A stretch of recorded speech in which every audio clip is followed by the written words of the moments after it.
સુરતના પાંડેસરામાં હત્યા કરાયેલી હાલતમાં મૃતદેહ મળવાના મામલે તપાસનો ધમધમાટ ચાલી રહ્યો છે।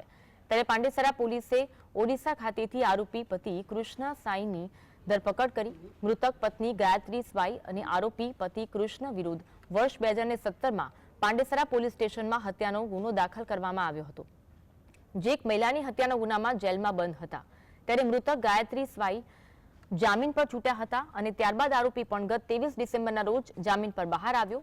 જે જેલમાંથી છૂટ્યા બાદ આરોપી પતિએ પાંડેસરા ખાતે પોતાને ઘરે આવી પોતાની પત્નીની કોઈ વાતે ઝઘડો કરી હત્યા કરી ફરાર થયો હતો, જે મામલે આરોપી વિરુદ્ધમાં પાંડેસરા પોલીસ સ્ટેશનમાં હત્યાનો ગુનો દાખલ કરવામાં આવ્યો હતો।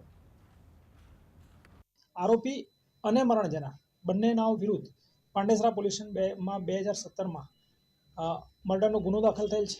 જે મર્ડર બંને જણાએ મળીને એટલે કે પત્નીના ભાઈની પત્નીનું શાળાની પત્નીનું મર્ડર કરેલ હતું, જેનું કારણ પ્રોપર્ટીનો વિખવાદ હતો અને ત્યારબાદ બંને જેલમાં હતા। પ્રથમ મહિલા છૂટેલી હતી અને ગઈ તારીખ 23/12/2024ના રોજ આ કૃષ્ણા સ્વાઈ છૂટેલ અને આવીને તેની પત્ની બદચલન હોવાનું તેને જણાતા તેણે પત્નીને પોતાની રૂમમાં જ હત્યા કરેલા હતા।